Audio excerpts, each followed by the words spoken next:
अमीर लड़का था। उसे एक गरीब किसान की लड़की से प्यार हो गया। लड़की सुंदर होने के साथ साथ काफी समझदार थी।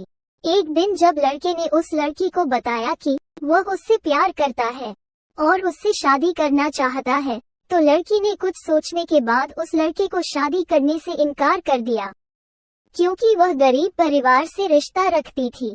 लेकिन कुछ समय बाद जब ये बात उस लड़के को पता चली, तो उसने लड़की के माता पिता से बात की और उस लड़की को समझाया। काफी समझाने के बाद वह लड़की मान गई और दोनों की शादी हो गई। शादी के बाद लड़का उसे बहुत प्यार करता था। दोनों का शादीशुदा जीवन काफी अच्छा चल रहा था। लेकिन कुछ महीनों बाद लड़की को चर्म रोग हो गया, जिसके कारण उसकी खूबसूरती ढलने लगी। अब लड़की को ये डर भी सताने लगा कि उसकी खूबसूरती ढलने के कारण कहीं उसका पति उसे छोड़ न दे। लड़की उस चर्म रोग को ठीक करने का हर संभव प्रयास कर रही थी। समय बीत रहा था और लड़की की खूबसूरती धीरे धीरे ढल रही थी। एक दिन वह लड़का एक काम से दूसरे शहर गया। लड़का जब वहां से वापस आ रहा था, तो उसका रास्ते में एक कार के साथ एक्सीडेंट हो गया। उस दुर्घटना के दौरान लड़के की आंखें की रोशनी चली गई। इस दुर्घटना के कुछ समय के बाद उनका जीवन फिर से सामान्य और सुखी बीतने लगा। वह लड़की चर्म रोग की वजह से दिन प्रतिदिन कमजोर और बदसूरत होती गई।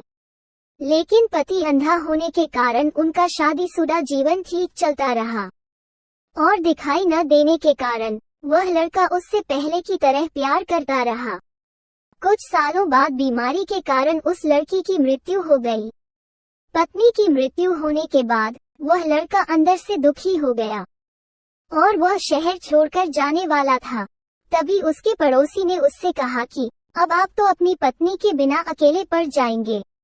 वह आपका काफी ख्याल रखती थी। अब आपका जीवन अंधकार में कैसे व्यतीत होगा। तब उस लड़के ने अपने पड़ोसी की ओर देखा और गहरी सांस लेते हुए कहा, मैं कभी अंधा था ही नहीं, लेकिन मैं ये सोचकर अंधे होने का नाटक करता रहा कि कहीं मेरी पत्नी को उसकी बीमारी और बदसूरती के कारण यह ना लगे कि मैं उससे प्यार नहीं करता। इसीलिए मैं इतने सालों तक बिना कुछ कहे हुए अपनी पत्नी की खुशी के लिए अंधा बना रहा। ये बात सुनकर पड़ोसी की आंखों से आंसू छलक आए और वह लड़का वहां से उठकर चला गया। शिक्षा: अगर आप जीवन भर खुश रहना चाहते हैं, तो आप लोगों की कमियों की तरफ ही नहीं उनकी खूबियों की तरफ भी गौर करिए। आपका जीवन आसान हो जाएगा।